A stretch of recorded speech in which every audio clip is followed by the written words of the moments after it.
सारण जिला के भेल्दी में आवारा नीलगायों के आतंक से किसान परेशान। किसानों ने खेती, फल और सब्जी का करना किया कम। आपको बता दें कि भारत के प्रधानमंत्री नरेंद्र मोदी किसानों के आमदनी को दुगुनी करने में लगे हुए हैं और लगातार प्रयास भी कर रहे हैं। एक तरफ आवारा नीलगायों के आतंक से किसान परेशान है। किसान खेती छोड़कर विवश है। आलू मक्का की खेती सबसे ज्यादा अमनौर प्रखंड के मदारपुर पंचायत में किया जाता है, जिसमें आलू की फसल पर निर्भर रहते हैं, जो नकदी रूप में अब उत्पादन होता था। लेकिन आज नीलगाय के चक्कर में किसान खेती छोड़ देने में ही अपनी भलाई समझ रहे हैं, क्योंकि किसानों का फसल रात में नीलगाय दर्जनों के झुंड में आते हैं और फसल को खाकर नष्ट कर देते हैं। लेकिन लोग ठंड में अलाव जलाकर किसान अपने अपने खेतों की कई जगहों पर रखवाली भी कर रहे हैं। इस क्षेत्र के किसान भगवान भरोसे ही खेती कर रहे हैं। कभी किसानों की उर्वरक की कमी, तो कभी मौसम की मार, कभी आवारा पशुओं का मार झेलना पड़ रहा है। लेकिन आज तक के कोई भी जनप्रतिनिधि या वरीय अधिकारी किसानों की इन समस्या को सूद लेने नहीं आया। परेशानी है।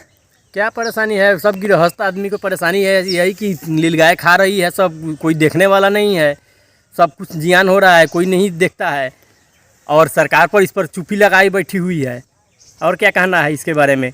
नीलगाय को कारण से सब कोई फसल का नुकसान ही नुकसान है, कोई फसल नहीं हो रहा है। आपका नाम क्या हुआ? मुकेश कुमार तिवारी हुआ। परेशानी यह है कि जो नीलगाय है वो पूरा फसल को नुकसान पहुंचा रहा है, छोटे छोटे पौधा को चट जा रहा है। इसलिए किसानों को माने काफ़ी भारी परेशानी का सामना करना पड़ रहा है और सरकार इस पर ध्यान नहीं देता है।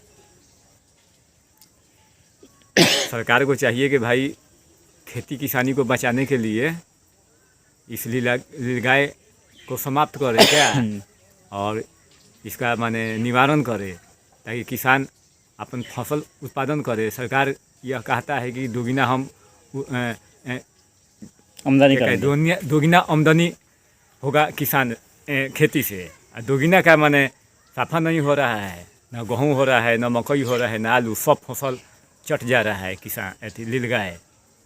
आपका नाम क्या हुआ? रणधीर तिवारी, गुस्सी।